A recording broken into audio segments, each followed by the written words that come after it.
So I'm here with the Futurist right on Substack. And I guess my first question is, what is the futurist right? How does it differ from the right? Why is it needed? I think it's more than it's an orientation towards what you're focusing on achieving. Uh, like there are instincts that tend to be widespread amongst the right, uh, but there's not as much of a focus, I think, on what the what the status of those instincts are in the general population, and to what extent those instincts uh, are the source of our policies and to what extent those instincts have been preserved by the traditional right. I think at a certain point, if your instincts have been entirely betrayed by the existing system, then opposing that system and opposing tradition becomes a requirement, and that's basically what the futurist right is. It's looking at what the existing right has achieved, looking at how far they've deviated from the basic instincts of the people that are part of the right wing constituencies, and then realizing that there's not much worth saving there. So when you identify this distinction between the constituency and maybe like the political class, or uh, are you speaking about politicians like Trump? Are you talking about e-celebs on Twitter? Where's that divide coming from? Is it coming from below or above? There are some divides below. For example, euthanasia would be one of them. Uh, and it's actually an area where right wingers sound a lot like leftists when they start describing why they oppose it. But in general, yeah, it's more of the elites reflect completely different instincts from the people that they're supposed to be representing. And the people that they're supposed to be representing don't fully understand this and don't fully understand for how long this has been the case. One example I would like to highlight would be, let's say, the Supreme Court back in, I think, 2005 rules that it's completely inconceivable in a functioning and free society for you to execute convicted pedophiles that haven't murdered someone. And this is like widely supported across the right, and it's widely supported across the center, and it even has some support on the left at the time anyway. And yet there were right wingers that joined in supporting that position, including one of the Supreme Court justices. Um, do you have an explanation for, or what is your explanation for why ostensibly white elites like Bill Gates is probably the most prominent example, um, seem to not be right wing? Is it a lack of information? Do they have different interests? Have they been tricked? Are they being controlled?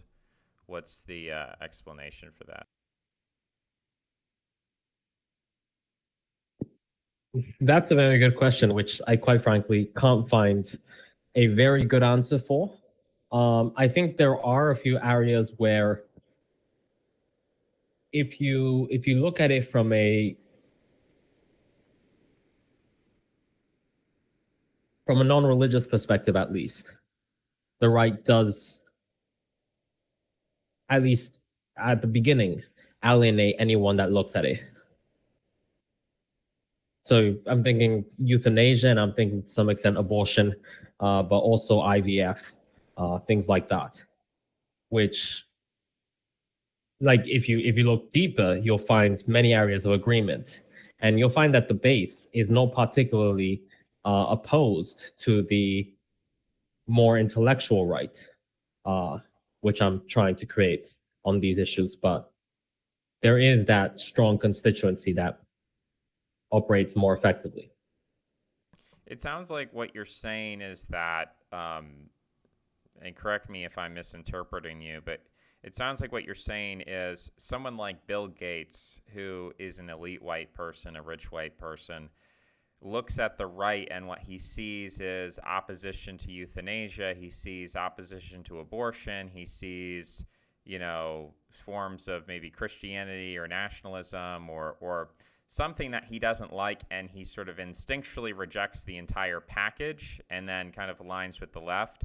But in actuality, this constituency that you're speaking of, which I assume you would just mean like the majority of Trump supporters in Iowa, for example, who, Iowa passed some kind of plebiscite in favor of abortion. So you're saying like, the majority of quote unquote right wing or MAGA Republicans or whatever actually are pretty liberal on some of these social issues, and Bill Gates is as well. But there's this middle sandwich in between those two classes of people that is hyper conservative on social issues is preventing that alliance from taking place. Is that anywhere near? Did I get any of that correct? And on some issues, yeah. On others, there's probably never going to be like I don't see a world where Bill Gates is a right winger. Is that just like an intuition or something specific to him, or do you think that rich whites as a class have some kind of interests which are contradictory with the right wing? So also, if you if you look back to let's say early 1900s, when there's a whole liberal wing of imperialism whose basic ideology is yes, it's going to cost us a shit ton of money, but it improves the world generally. So we should take from our countries and spend them on civilizing the world outside of us, even though it's not going to make us much money. Like most of the colonial projects are actually failures. And that was the push of liberals and progressives largely back then. Uh, they later became anti-colonialists, but that's basically who Bill Gates would be in my ideal world. But there's still a tension between that and the basis sentiment that sure, we might give some aid, but no, we shouldn't be entangled all throughout the world. But it's very different from what we're looking at right now, which is mass support for immigration from the third world into the first world. So you're saying your ideal is that America isn't entangled, or any like European country should not be entangled with the rest of the world. Does that mean less trade? Does that, so you said less foreign aid? Does that mean less foreign intervention? Does that mean, kind of a George Washington no entangling alliances? Is that equivalent with isolationism in your view? Well, it's not really necessarily my ideal. Like, I'd be fine with liberal imperialism a la early 1900s. Uh, but I think there could be a considerable portion of the normal Republican base that would not be fine with that, like the normies. Uh, Nonetheless, there's a big gap between that and supporting mass immigration into Western countries, Sure. which How is important? basically what which is basically what the current progressive standard is. Like colonialism used to be a largely progressive project. How important do you think the right wing base is in terms of determining policy in the direction of the country? Not much right now, uh, but I think they have relatively functional instincts. Okay, so you're saying they agree with your positions, but do you think they're determinative, like their desires, um, do they matter in terms of power? Not right now, but they could, I think. Sorry, can you explain the mechanism of that process? How does this mass of people generate power? Sure. So, like right now, we have a massive group of the population that's heavily disaffected from elites generally, but especially from left wing elites. We have uh, most of the police forces, even in really left wing jurisdictions. Like I regularly have conversations with police officers in left wing jurisdictions, and especially recruiting officers. And these people, it temperamentally are far right extremists everywhere you look. And you get a similar thing even with many people that are trying to get into law. And sure, they wouldn't make it immediately to the higher level of appeals courts or whatsoever, but there's a lot of work that can be done at the lower levels. There's a lot of discretion in the system. Okay, so I would agree with you, especially on the police, that police basically lean right wing. It doesn't matter whether you're in LA or Seattle, Portland. Um, Police basically, I mean, they're selected for a group of people who inherently believe that it is, acceptable to use violence, and also they are self-assessed, self-identified people who are capable of using violence. Now, there are female police officers and who are 5 foot tall and so on, but the average police officer, I would agree with you, has those instincts. I guess my question is, when you say, okay, police have discretion, well, I to an extent, right? They have the discretion to enforce the laws. So if a criminal is, stealing something, shoplifting, or whatever, they have a certain amount of discretion of what to do in that situation. They can sit in their police car and write a report, or they can chase the guy down and tackle him and try to put him in handcuffs.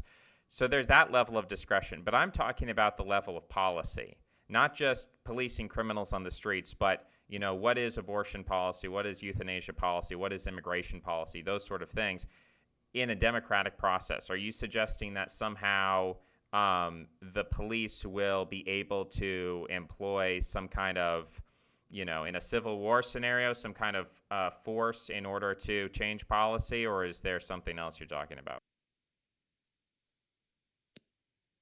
Well, imagine